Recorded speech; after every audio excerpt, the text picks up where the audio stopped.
Hey everyone, this is Nefis here with another video. This will be the first of my vHoF series for tank setups per boss. So we're just going to be reviewing my setup for the first boss for the Hunter-Killers in Halls of Fabrication.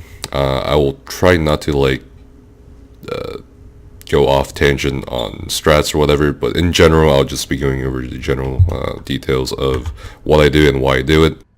So the first thing you probably want to look at is 5-piece Eben. So regardless of what strat you do, what your group wants to do, if you want to split over to the left and another group to the right, you probably still want Eben on your tank, or both tanks in fact, because Eben has a limit. It has a 28 meter mid limit, and sometimes, actually, if you're going to do the split strat correctly, you probably will not be in range of the other tank's Eben, so you probably want both tanks in Eben. But again, I'm not going to really talk about what other people do. I'm just going to talk about what I do with our group. So in our raid group, there's a lot of coordination going on. There's a lot of mitigation too. So going over that, I have the 5-piece Eben, since the off tank and interrupters slash DPS healer is all over there. So we will need Eben. The 1.1k health helps a lot. With the poison injection burst from the spheres that spawn around this, what is this, an octagon or hexagon? I don't know. But anyway, the Eben helps a lot, so you probably want this, and it's what I use.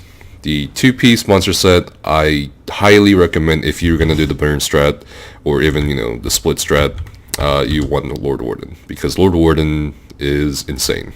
They buffed it to where the AoE of Lord Warden, if you're coming back to the game, is much more bigger. So it's not a small AoE that it's kind of niche for things like Rakat or whatever as the out tank, but it's a really big AoE now. So if you're standing here as a tank, your Lord Warden can hit people over here on this pad, probably if they're like more up on the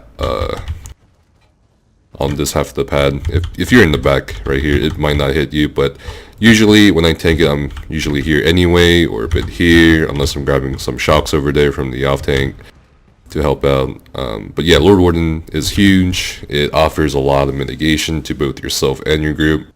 It pretty much procs endlessly. It's a 50% chance to proc it, and it occurs every 10 seconds, but also has a cooldown of 10 seconds. So yeah, it's gonna proc like mad. And uptimes usually on the DPS that do get it, if the fight goes smooth, is usually between 80 to 90%.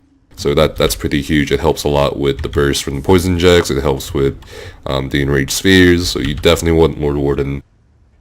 Now the 5-piece on Sword and Board and Jewelry is going to be Outkosh. This is going to be a huge staple pretty much every boss setup. Like, I pretty much never remove Outkosh from Veteran Halls of Fabrication. And depending on how good you are at managing it and how good your group is at providing synergies for you, you definitely want it.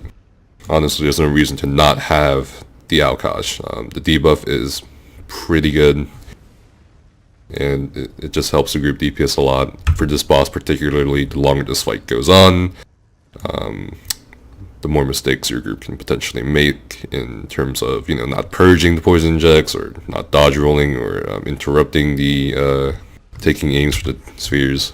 So yeah, the 5-piece Outkosh is necessary. You do have the option of putting a lightning staff here for a wall, but I do not have the bar space personally for it in my setup. And let's go over the skill bars real quick before we move on to the other details. So the way we do it, we just take one boss to this pad, or near the pad, as you'll see in the video. I put some clips out. Is we just burn one boss and bring the other one in after the first boss is dead. And this bar setup is meant to help with the group survivability. So the first bar, on the front bar, we have Efficient Purge. It's a cheaper morph of the Alliance War skill Purge. You want this, not the other one. The key thing about purging in here, if you're a healer or a tank, is there's a lot of status effects going out on the group. So there's like poison injection, there's minor vulnerability, and when the shocks come out, there's a chance that you could get the burning status effect. Now the key word here is 2, or I guess the key number Purge only removes 2 negative effects. So the 4th status effect you often see here is the crowd control immunity, or crowd control. Sorry. When the cascades come out from the bosses, and if they hit the group and you don't block, that counts as a status effect when you are CC'd. So when you have poison injection, minor vuln, and you're stunned, that's 3 status effects. Oftentimes when you do 1 purge and hits the person with 3 status effects, it may or may not remove the poison inject, and that's why a lot of groups in Halls of Fabrication on the first boss are really confused. Oh, you know, like, I purged, why didn't the purge hit you? Or some other shit will happen, like the distance from the person being purged to the purger can also be a determinant, so you want your group stacked really fucking tight. So yeah, that's the main reason why, you know, you want purge on your healers and tanks in this fight. Honestly, you'll be using this skill a lot more when the second boss is brought in, because the spheres will enrage, and it is imperative that those enraged spheres, poison injections on people, get purged immediately or they'll just die. Now the pierced armor, just your standard taunt and debuff. It helps with the crusher uptime on your front bar. You want that, obviously. The igneous shield helps with the damage mitigation, gives you some healing and resource management. Stalwart guard, so this is very specific to our group, I believe. So this is mostly, I use it for our healer, and it's a lot of mitigation that it gives them. It even gives them enough mitigation to, you know, not even dodge roll a taking aim. If they get it, they can just stand there and block it. The balance, very standard skill nowadays for tanks in terms of sustain and, you know, the source of major resolve, major ward. Helps a lot with the near constant purging, so you can just get it back up. Some tanks prefer to use Spell Sim, the other morph, to get the cost reduction off the next skill, but I'll be using the skill a lot more in other cases, and I probably will not have enough room for an alternative source of major ward, major resolve, like volatile armor, so this is why I keep balance on, usually most of the time. Your ultimate on the front bar, if you're going to use my setup, is going to be Aggressive Horn, you know, the standard damage buff, and also gives the group, minor toughness, so it gives them a lot more health. And a lot more health you probably want for this fight, because when you're burning it, the damage spike is pretty insane. So on the back bar we have Choking Talons. This is mostly for the shocks, and if the boss is somehow hurting you too much, as long as you're in the heals, honestly, you'll be fine. You don't really need to block most of the time anyway, as long as you're blocking his heavy attack. So anyway, Choking Talons is mostly for the shocks when they come in on the group. My current group has put like dozens of hours into this fight. We've wiped so much on this fight and so on. The shocks, we still have not determined why they go over there sometimes, why they come over here sometimes. We thought it was movement based. We currently think it's healing based on the off DPS over there. But in case the shocks do come onto the group, or when they come on you after you taunt them from the other side, you just activate that and they're just gonna melt. The second skill on the back bar is in range, your standard range taunt. This is very, very useful when the shocks come out and you need to get them off the other tank on the other side if you're going to use this burn strat right here. And Engulfing Flames, this is going to be a signature skill of the DK tank.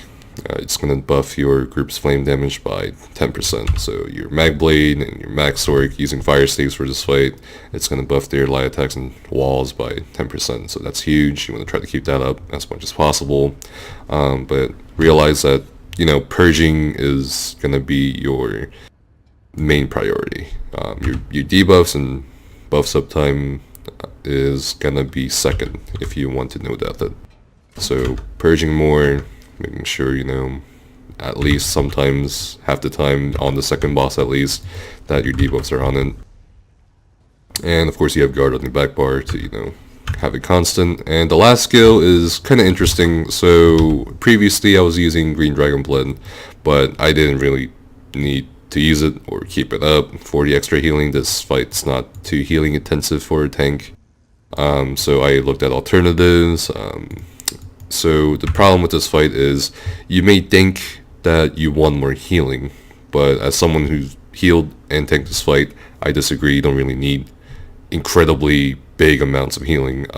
It's honestly going to be more about mitigation. So the more resistances you have, the more shields you have, technically, if you're going to be using shields, it's going to help mitigate the damage, which in turn is going to help the healing, because the mitigation is essential in preventing one-shots or even someone bleeding out.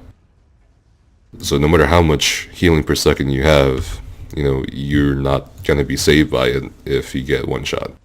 So the mitigation helps. You can take into consideration different setups. If you don't want to go with, let's say, 5-piece Ebon and you want to have someone else run it for whatever reason, there's 2 other sets I would probably look at. It's 5-piece Meritorious Service. That usually lasts about 2 minutes on 4 people, but this fight usually takes longer than 2 minutes, so the option of putting it on and then taking it off before the fight is probably out of the question. So you probably want someone else to run 5-piece Meritorious Service.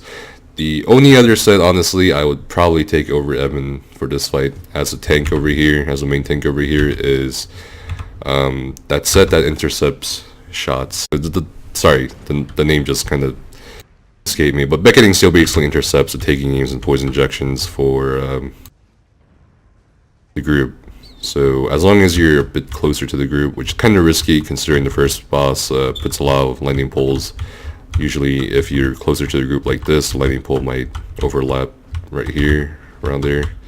So people might want to step back a bit if you're going to do that, but Beckoning Steel might be a good alternative to the Ebon. But yeah, that's my item setups. Traits wise, it's pretty standard. You can do all infused, 1 sturdy. For jewelry specifically, for Veteran Halls of Fabrication, I've opted to go with 1 infused on the necklace and 2 triune on the jewelry. The triune has been pretty decent actually. And I do like 2 magic cost reduction glyphs and 1 shield plate enchantment on the infused, which helps a lot with the block cost later on. And the triune is basically a prismatic enchantment. So at the cost of losing maybe 800 stam around there from not having robust on 1 jewelry, I'm just gaining more magic and more health as well. So it's a good trade-off. CP wise, a lot of people ask me about CP when about Veteran Halls of Fabrication. So here it is. I do 64 hardy. I don't change it during the trial or halfway through. This is going to be my CP consistently. So I got 64 hardy, 43 LE, 66 tick, 72 iron, and you got 5 heavy armor focus. Honestly, it's a lot of the damage you'll probably die to as a main tank in Halls of Fabrication is going to be physical based and dot based, so it's definitely safer to have more hardy than LE, and the direct damage, there's a lot of direct damage and bleeds that you want to watch out for, and the rest that you can't really bump up to, just put the rest into heavy armor focus. And you got 37 Warlord, 31 Sprinter. It will amaze you how much sprinting you do in here, to be honest, and 8 Bashing Focus. 56 Tenacity, 0 Arcanus, since we're going to use Balance as our main source of sustain. You don't really need Magic Recovery anyway. 37 Tumbling, 81 Shadow Ward, 100 Blessed, 30 Elfhorn, it's whatever. Precise Strikes for the Vigor, you use later on, and the Piercing. So that's pretty much it for CP. Mundus Stone wise, it's the Lord. You will want to be a stage 3 vamp. You don't have to be a stage 4, it's completely useless. Stage 4 is completely useless. Stage 3 is really useful for Boss 2, Boss 4, and Boss 5. So like the Undeath passive is really nice, and also, you know, that's pretty much it. You want Tri-Stat food, and that's pretty much it. Stats wise, you can do different things from me. I just put 64 into health, because why not? It's because the health is going to provide the means for sustain for balance. So I figured why not, and things hit pretty hard in here as well. Alright, so that is my first boss setup. If you guys have any questions, let me know down in the comments below. And thank you guys so much for watching. See you on the next video for the second boss fight.